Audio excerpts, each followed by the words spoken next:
Selamat pagi Indonesia. Anda menyaksikan seputar Bali terkini pukul 9 WITA bersama saya Agus Jagatraya. Komisi Nasional Perlindungan Anak atau KPA menduga Angelin menjadi korban kekerasan sebelum menghilang dari rumahnya di Jalan Sedap Malam Denpasar. Dugaan ini diperkuat keterangan saksi kunci berinisial A dan informasi dari guru kelas serta orang-orang di sekitar rumah Angelin. KPA menduga sebelum menghilang pada 16 Mei 2015, Angelin mengalami kekerasan di lingkungan rumah.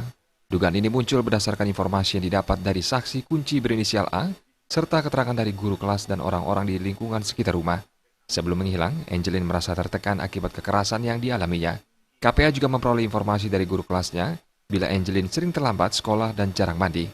Dugaan ini harus segera didalami oleh pihak kepolisian untuk menemukan Angelin. Selain itu, kepolisian didorong melakukan pendalaman terhadap hasil olah TKP, dan meminta keterangan lebih jauh kepada kakak dan ibu angkat Angelin.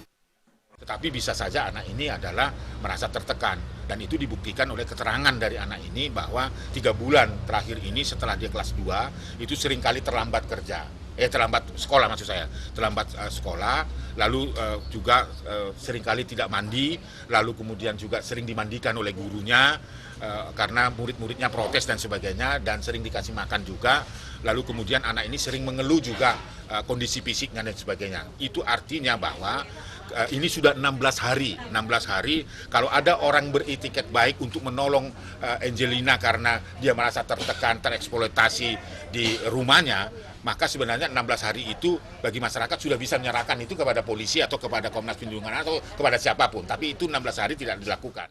Seperti diketahui, sampai saat ini belum ada titik terang terkait keberadaan Angelin yang menghilang dari rumah di Jalan Sedap Malam sejak 16 hari lalu. Pihak kepolisian dan Komnas Perlindungan Anak terus melakukan upaya untuk segera menemukan Angelin.